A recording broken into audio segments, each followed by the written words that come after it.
you know, crafty and catering and like eating a quarter of it. You know, a lot of our memories to us were never even on camera. You know, people running around playing pranks on each other, getting on doors, everyone talking in hair and makeup, having all the girls in the trailer every week with their hair pinned up, getting colored. Just fun little things like that. Yeah. Do you have a specific episode that was your favorite episode to shoot, or that was just your favorite episode story-wise? I don't know. I think as an actress, my favorite episode to shoot was 201 and 202, the series premiere, because it was such an emotional roller coaster for myself to go through, and it was challenging, and I loved that. But as far as the overall storyline, I loved when Gay Pride happened. I thought that was great. Paula finally comes to her senses. We were able to actually go and shoot at Gay Pride, which I had never been before, and just everything with the series was such an eye-opener to me with the gay community, and I loved that. And then also at the end where Spencer drops her coat, like that was amazing. That was something that everyone dreams about, but no one would ever think about actually putting on the screen. So it was great. Right. Did you guys get to take any keepsakes with you when you left? Like, do you still have any pieces of Ashley's wardrobe or anything from the set? I have everything from Ashley's wardrobe. I remember them calling us, being like, "Hey, you guys can come pick up your stuff," and I was like, "Yeah, no, I'm here." So, you know, and they didn't even know that I knew yet. So we took everything, but I mean, I took everything that I had from every season, but my twin sister Jamie actually has more than I do, because she's like, "Wait, they're all fit to you? So they'll fit me perfect. Why don't you just be everything?" You know? Or whenever she comes out to visit, I find more things missing, so she has more of Ashley's wardrobe than I do.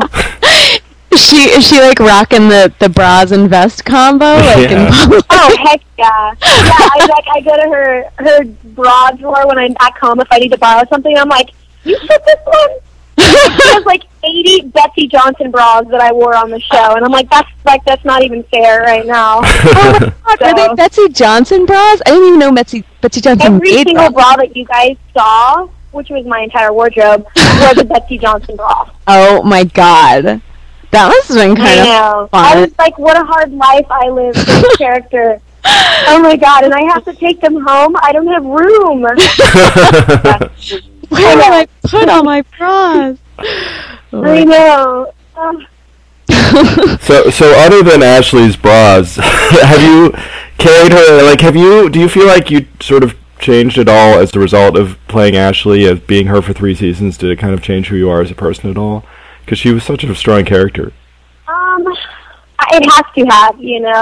The lines that I read every single day, it wasn't just like a book to read. It was something that was reality to someone else. Whoever wrote that went through it and or had, you know, experiences like that. And so when I read it, I had to sit there and think how I was going to react to it. And it helped me bring that to my real life, which is mostly, as I've said before, just prejudging. I hate people who prejudge, and I caught myself doing it a lot, especially towards the gay community. Never in a mean, harsh way, but, you know, prejudging in the sense to where I thought every lesbian wore, you know, board shorts and had a buzz cut, and I thought every gay guy wore, capris and, you know, had, a lisp.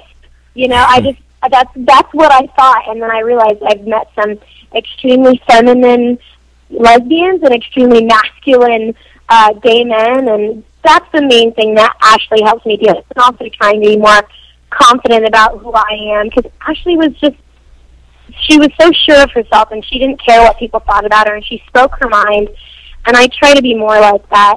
I'm still working on it, but I really respect who Ashley was in that sense. Yeah. So what are you up to now? What's the scene that you're working on for this evening? It's just something. It's like a screaming scene where I'm getting attacked, and it's really weird. It just sometimes you read lines and you're like, this is bizarre. Do you ever think about writing your own stuff so that you won't even have to worry about that? I actually started writing something. Yeah. but I only did an outline, and that's about as far as I go with that. I'm not meant to be a writer for the acting business. Yeah. I think a lot of people out there try to tell their own story, and they think that the world wants to hear it, when in reality it's just not true. Because the story's exciting to you, it doesn't mean that it will be to other people. And I don't want to be that idiot. I want to be realistic about the fact that maybe I think this great story would be pretty cheesy. Man, that's like quite a realization to have, because so many people go through like entire semesters of school and like don't quite get. I know. That it's I know people that are in school and they've written scripts and they're like, "Oh, dude, it's so easy. You can bang them out just like one after another." And I'm like, "Not good ones. Those usually take a lot of heart and time." But good for you for banging one out in a week. That's awesome. That's hilarious. Hey, I hear you're painting. I am painting. Yes, I've been painting for many years, but just for myself. If I had like an empty wall in my apartment, I'd be like, "Oh, I'll paint something and put it there." But lately, I've been painting more and more to give them away as gifts in my family, and fans have seen some of them and they've been asking for them, and I never really wanted to sell my artwork because it was very personal to me, and it's a hobby that I enjoy, and I didn't want to, lose interest in it because I started doing it as a job, where people were going to start asking me, but I decided, okay, fine, I'll do it for a couple people, and I put some up online, but I put my heart and soul into them, and I love them, and especially now with the economy how it is, I'm giving a lot of gifts this year as paintings. Yeah. I keep having to like bring my artwork to the post office to ship it out, and the people that work there, they're always looking at it, and I'm like, don't judge me, this is an old one. Like, I'm just so self-conscious of my artwork, and they're like, oh. I'm like, just don't even talk about it. Just wrap it, please. I don't like that piece. And like, I just get so self-conscious about it. I would think that people at the post office would have the same training as like a CVS clerk, where it's just like, you don't comment on the tampons or, No, which is always so awkward. I had to go into CVS yesterday and get tampons, and I'm like, why do I always get the guy that has to check me out? There are 8 women and 1 man. Why do I have to get the guy? Yep, and it's always a teenage guy, too. Just, and always. He just looks at you and starts blushing, and you're like, don't be immature. Don't be immature. It's perfectly natural. You're never going to be married. Yeah, I don't quite understand what the surprise in the guy. It's like he understands that you're a woman. It's not like he'd be like, whoa. It's like, I know, right? Although I have to admit, if I was working there and a guy came to me and had comments, I'd be like, like, I wouldn't be able to help it. I would totally do like that. It's funny. I used to have to sell. I used to have to sell porn mags in high school. We won't talk about that.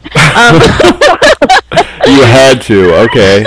No, I did. It was like part of what the store sold. It was very uncomfortable. I knew about the predilections of a lot of men in my neighborhood that I really didn't need to know. Nice. So anyway. That's funny. That's really, I don't know. If I had that situation, that would be a really good way to like cancel out certain people. Like, to ever date and be like, yeah, no, I know your personal life. I'm not really approving it. Oh, man. Okay, so before we go here, do you have anything that you want to say to the fans of the show who are about to watch the final episode ever and are sad and are going to miss you? These questions always throw me off because I want to say the right thing. But I just would say thank you guys so much for following us along through the entire South of Nowhere journey. It was wonderful for us, and we don't have any regrets.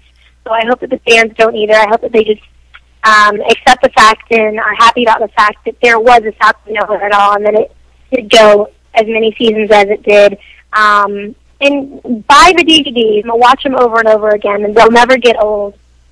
And we'll love you guys forever. I hope you follow us all along. Oh, thanks, Mandy. Thanks, Mandy. Thank you for talking to us. We're going to miss you. Oh, thank you for talking to me. Miss you a lot. and hopefully we'll have some sort of reason to talk again.